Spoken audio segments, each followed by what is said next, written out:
නෙතුපියස තුළින් මම එම් වික්‍රමාරච්චි. අද ජලනල ආශ්‍රිත ගැටලු එක කොටස අපේ නෙතුපියස වීඩියෝ මාලාවෙන් කතා කරනු ලබනවා. රජී තනක විපාගවලට අදාළ ජලනල ආශ්‍රිත ගැටලු වල එක කොටස සරලව හා ඉක්මනින් පහසුවෙන් අද වීඩියෝවෙන් අපි සාකච්ඡා කරනු ලබනවා. මේ සඳහා අප දැනගත යුතු කරුණු රාශියක් තියෙනවා. මම ඒ කරුණු එකින් එක පෙළගස්සන්නම්. 1.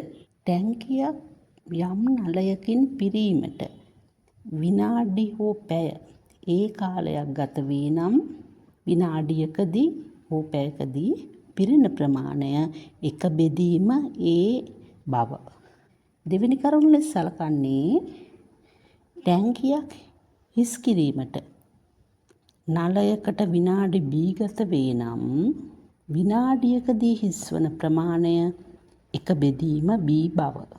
තුන්වෙනි එකෙන් අප කතා කරන්නේ ටැංකියක් පිරීමට එක් නලයකට විනාඩි හෝ පැය ඒද තවත් නලයකට පිරවීමට විනාඩි හෝ පැය බීද ගත වේ නම් ටැංකිය පිරෙන ප්‍රමාණය එක බෙදීම A එකතු කිරීම එක බෙදීම B ලෙස ලබාගත හැකි බව.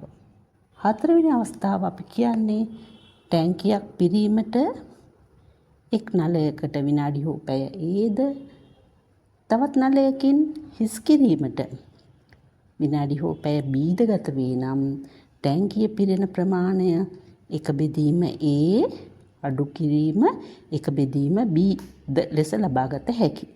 අවසාන වශයෙන් අපි දක්වනු ලබන්නේ ටැංකියක් නල දෙකකින් පිරීමට A හා B කාලයක් ගත වේ නම් ටැංකිය හිස් කිරීමට තවත් නලයකින් C කාලයක් ගත වේ නම් ටැංකිය සම්පූර්ණයෙන් පිරීමට ගතවන කාලය සෙවීම සඳහා එක බෙදීම එක යට A එකතු කිරීම එක යට B අඩු කිරීම එක යට C වලින් ලබාගත හැකි බව. මේවා සවිස්තරව ජලනල ආශ්‍රිත ගැටලු වලට යෙදෙන ආකාරය අපි දැන් බලමු. පළවෙනි ගැටලුව බලමු. ටැංකියක් ජලයෙන් පිරවීමට A නලයට විනාඩි 20ක්ද B නලයට විනාඩි 30ක්ද ගත වේ. නල දෙකම එකවර විවෘත කළ විට ටැංකිය පිරීමට ගතවන කාලය සොයන්න. මේක ඉතාමත් සරල ගැටලුව. අපි මූලික සිද්ධාන්තය යොදලා ප්‍රශ්නය අවබෝධ කරගන්න. මෙහිදී A හා B නල දෙකේම ජලය ගලා යන වේගය සමානයයි උපකල්පනය කරමු. ටැංකිය ජලයෙන් පිරවීමට A නලයට ගතවන කාලය විනාඩි 20යි. ටැංකිය ජලයෙන් පිරීමට B නලයට ගතවන කාලය විනාඩි 30යි. ඒ කියන්නේ A නලයෙන් විනාඩි 20කින් ටැංකිය පිරෙනවා. එතකොට විනාඩියකින් පිරෙන ප්‍රමාණය තමයි එක බෙදීම 20.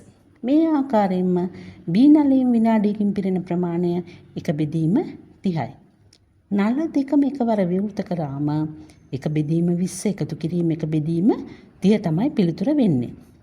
එතකොට පොදු හරය 60යි 20ට 3යි 3 වරක් එක 3යි 30ට 2යි දෙවරක් එක 2යි 3යි 2යි 5යි 5 බෙදීම 60යි විනාඩියකදී පිරෙන්නේ 60න් 5ක ප්‍රමාණයක්. මුළු ටැංකියම නල දෙකෙන් එක විට විවෘත කරාම පිරීමට ගතවන කාලය අපි මුලින් ඉගෙන ගත්තා සිද්ධාන්තවලදී එක බෙදීම 5 බෙදීම 60. ඒ කියන්නේ කීයද විනාඩි 12යි. 60 බෙදීම 5 කියන්නේ විනාඩි 12යි. එතකොට අපි තරඟ විභාගයකදී වේලාව ඉතා වටින නිසා මෙවැනි ගැටලු වලදී අපි කරන්න ඕන නල දෙක පිරවීමට ගැති කාලයේ පරස්පරය ගන්නවා. ඒ කියන්නේ 1යට 20 ධන 1යට 30. පොදු ගුණාකාරය හොයලා උත්තරේ 60න් 5යි කියලා ගන්නවා. මේකේ ලවය හා හරය මාරු කළා 60 බෙදීම 5 කියන්නේ විනාඩි 12යි. පිළිතුර විනාඩි 12ක් වෙනවා. අපි දෙවන ගැටලුව බලමු. තටාකයක් පිරවීමට A නලයට පැය 3කුත් B නලයට පැය 6කුත් ගත වේ. A හා B නල දෙකම එකවර පෙරවරු 9ට විවෘත කළහොත් තටාකයේ පිරී අවසන් වන වේලාව සොයන්න. අපි සරල ක්‍රමයට හිතමු. නල දෙකේ වේගය සමානයයි හිතලා නල දෙකම විවෘත කළාම තටාකය පිරීමට යන කාලය කොහොමද හොයන්නේ අපි? එක බෙදීම 3 එකතු කිරීම එක බෙදීම 6. එතකොට මේ දෙකේ පොදු හරය හෙව්ව 6යි, 3 වරක් 2යි, 2 වරක් 1 2යි, 6 වරක් 1යි, 1 වරක් 1 1යි, 6න් 3 උත්තරේ එනවා. එතකොට අපි මේකට පිළිතුර වෙන්නේ ආයි ලවේහාහාරය මාරු කරාම 6 බෙදීම 3 පෑ 2යි. මම මේ සිද්ධාන්ත කියන්නේ නැතුව සරල ක්‍රමයටම මේක කිව්වා. එතකොට පෑ 2ක් ආවා. පෙරවරු 9 සිට තටාකය පිරීමට පෑ 2ක් ගත වුණාම පෙරවරු 11 වන විට තමයි තටාකය පිරී අවසන් වන්නේ. එතකොට තටාකය පිරීමට ගත වන කාලය විනාඩි වලින් ඇහුවොත් විනාඩි වලින් පිළිතුර දෙන්න ඕන. පෑ වලින් ඇහුවොත් පෑ වලින් පිළිතුර දිය යුතුයි. අපි තුන්වෙනි ගැටලුව බලමු. ටැංකියක් ජලයෙන් පිරීමට A නලයට විනාඩි 30ක්ද ටැංකිය හිස් කිරීමට B නලයට විනාඩි 40ක්ද ගත වේ. A හා B නල දෙකම එකවර විවෘත කළ විට ටැංකිය පිරීමට ගතවන කාලය සොයන්න. එතකොට A නලයෙන් විනාඩියකට පිරෙන්නේ එක බෙදීම A, B නලයෙන් විනාඩියකට පිරෙන ප්‍රමාණයකට B කියලා අපි දන්නවා. එතකොට A නලයෙන් විනාඩියකට පිරෙන්නේ එක බෙදීම 30යි, B නලයෙන් විනාඩියකට පිරෙන්නේ එක බෙදීම 40යි. ඒතර නල දෙකම එකවර විවෘත කළ විට පිරෙන ප්‍රමාණය කොහොමද අපි කියන්නේ? එක බෙදීම 30න් අඩු කරනවා එක බෙදීම 40යි. එතකොට පොදු හරය 120යි, 30 4යි, 120ට 40 3යි, 4න් 3ක් 1යි, 1ට 120යි. මං කිව්වා සිද්ධාන්තවල මතක තියාගන්න කියලා. එතකොට අපි මොකද කරන්න ඕන? එක බෙදීම 120 ලවේහාහාරය මාරු කළා විනාඩි 120යි.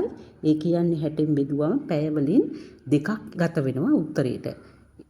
එතකොට ටැංකිය පිරීමට ගත වන කාලය විනාඩි නම් 120යි, පැය නම් 2යි. ඉතින් මම මේ සරලාකාරයට තමයි මේ ගාන මුල දත්ත ටික මෙයාලා සිද්ධාන්ත ටික අවබෝධ කරගත්තට පස්සේ ඉතින් අපිට මේ විදිහට සරලව පිළිතුර ලබා ගත හැකි වෙනවා. අපි 4 වන ගැටලුව බලමු. තටාකයක් ජලයෙන් පිරීමට A නලයට පැය 5ක්ද B නලයට පැය 10ක්ද ගත වේ. එම තටාකයේ ජලයෙන් හිස් කිරීමට C නලයට පැය 20ක් ගත වේ. නල තුනම එකවර විවෘත කළ විට තටාකය පිරීමට ගත වන කාලය සොයන්න. ප්‍රශ්නය මේකයි. එතකොට A, B හා C නල තුනේම ජලය ගලා යන වේගයන් සමානයි කියලා අපි උපකල්පනය කළා තමයි ගන්න හදන්න ඕන. A නලයෙන් පැයකට පිරෙන ප්‍රමාණය එතකොට කොච්චරද? 1 බෙදීම 5යි. B නලයෙන් පැයකට පිරෙන ප්‍රමාණය කොච්චරද? 1 බෙදීම 10යි. C නලයෙන් පැයකට පිරෙන ප්‍රමාණය කොච්චරද? 1 බෙදීම 20යි. එතකොට නල තුනම එකවර විවෘත කළ විට කොහොමද පිරෙන ප්‍රමාණය අපි ගන්නෙ? 1 බෙදීම 5, එකතු කිරීම 1 බෙදීම 10, අඩු කිරීම 1 බෙදීම 20. ඇයි 1 බෙදීම A ධන 1 බෙදීම B වෙන 1 බෙදීම C නේ වෙන්න ඕන. එතකොට මේකේ පොදු හරය 20යි. එතකොට 20ට 5 වරක් 4යි, 10ට 2යි, 20ට 1යි. එතකොට 4යි 2යි 6යි, 6න් 5යි. 20න් 5යි. එතකොට අපි කිව්වේ මොකද කරන්න ඕන කියලා? 1 බෙදීම 5 බෙදීම 20. ඒව හිතන්න ඕනේ නැහැ. මම කිව්වේ ලැබෙන පිළිතුරේ ලවේහාහාරය මාරු කරන්න කියලා. ඒතර 20 5න් බෙදුවොත් පැය 4යි. තටාකය පිරීමට ගත වන කාලය එතකොට කොච්චරද? පැය 4යි. අද නිතුපියස බුද්ධි පරීක්ෂණ පාඩම් මාලාවේ ජලනල ගැටලු එක කොටස ඔබට ගෙනාවා. ඒ ඉතාමත් සරලව අවබෝධ කරගන්න පුළුවන් වුණ බව නොඅනුමානයි. නිතුපියස බුද්ධි පරීක්ෂණේ පාඩම් මාලාවෙන් ඉතා සරලව ගැටලු විසඳන ආකාරය ඉගෙන ගැනීමට අපගේ නිතුපියස channel එක හා එක්වන්න. ඒ සඳහා like, share, subscribe කර නැවත වීඩියෝ ලද විගස ඒ ඔබගේ නෙත ගැටීමට සලස්වා ගන්න.